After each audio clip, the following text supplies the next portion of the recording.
Any other questions from the audience? You can ask me a silly question, doesn't have to be serious. I can ask you about the band. I noticed in the band in the video, are they wearing meat clothing? Yeah. Yeah. Bits and bobs. So do you kind of like, do you do that? Do you play one aspect of your life off against another? Yeah, definitely. I mean, you know, I meet so many people, and what might be right for one person in terms of if I'm talking to someone, my photography might not be right, but me bringing in the clothing might be right for them. And yeah, I mean, it's like I was saying, like all the photography, the video, the clothing, the music, it's all like different elements of me, but it's all me. So it makes sense for me to be wearing my own clothing brand, like, because I am the clothing brand, if that makes sense. So. Okay. And what do you think it is about you that's in you that makes you able to be a success in what you do? I guess because I don't want to live on the street. So it's like, I don't want to be homeless, so I've got to earn a living. I think it's just like growing up, I've always been surrounded by quite like strong characters that have like, you know, like my granddad kind of came out of like who basically it was all Jewish family that had to move from Poland over to Canada.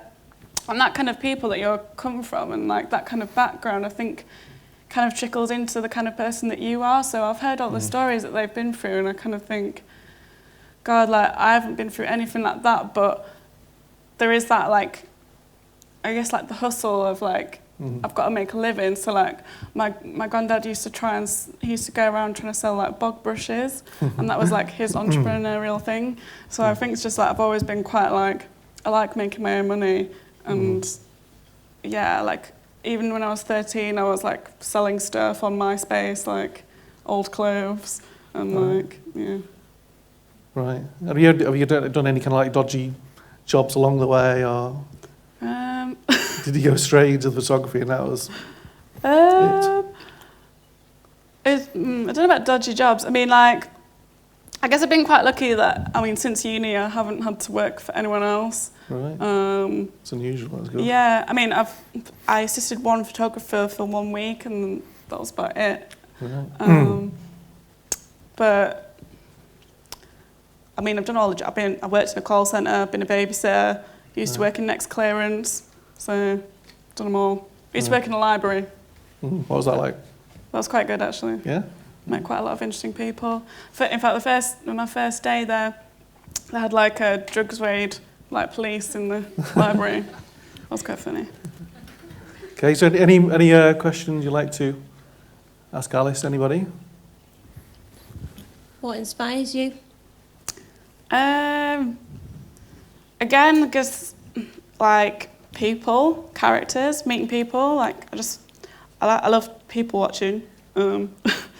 And yeah, I guess like, you know, the idea that you can be creative and do that as a job, like me growing up in Bradford, I didn't even know you could work as a photographer. Like I didn't think that would, you know, my like knowledge was like David Hockney, like as a massive fine artist. That was like my art knowledge. So I think it was only really like as I got a bit older when I kind of realised you could do it as a job and I could move to London, that was like, that's quite exciting. Yeah, I guess that's the main inspiration, just to be doing what I want to be doing and getting paid for it. Any other questions? No? I mean, does anyone here actually want to be a photographer or start their own clothing label? A couple of people. You want to look back? And how, I mean, like take you for example, sorry.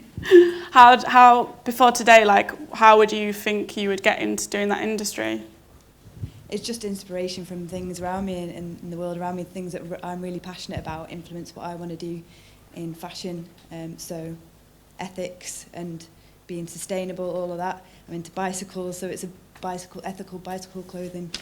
That's what I want to do. That's what the two big things in my life, so it'll influence. But I also recycle bicycles, so I make jewellery and various other. So it's all a bit mixed match, and I'm a bit worried about spreading myself a bit thinly. Yeah. That's my question I to you. mean, yeah, I mean, like, I would say, like, you kind of said a couple of things, which is, like, you could, you know, you obviously, like, got a certain thing that you're trying to say, whichever you're doing with. But yeah, like, it probably makes sense to just concentrate on one thing for now and build that as a brand, and then it means that you can possibly diverse into other things. You know, there's loads of different places that you can get advice and help. Like, I've always been very, like, you know, when I moved to to London, I had no idea, like, how you could be self-employed. I was like, no one taught me at uni, like, the basics of how you should actually make money, which is crazy, which is what I think they should be teaching. But yeah, so I went to every free advice place that I could go. I went to Prince's Trust.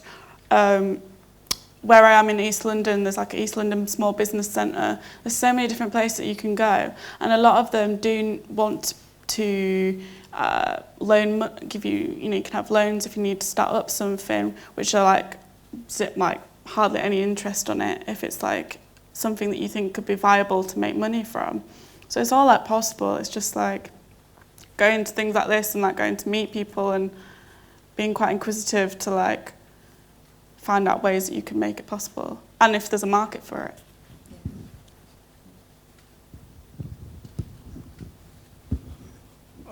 I've got two questions. The first being, how did you go about establishing your online presence? And the second question is, how was it working with the Vice magazine?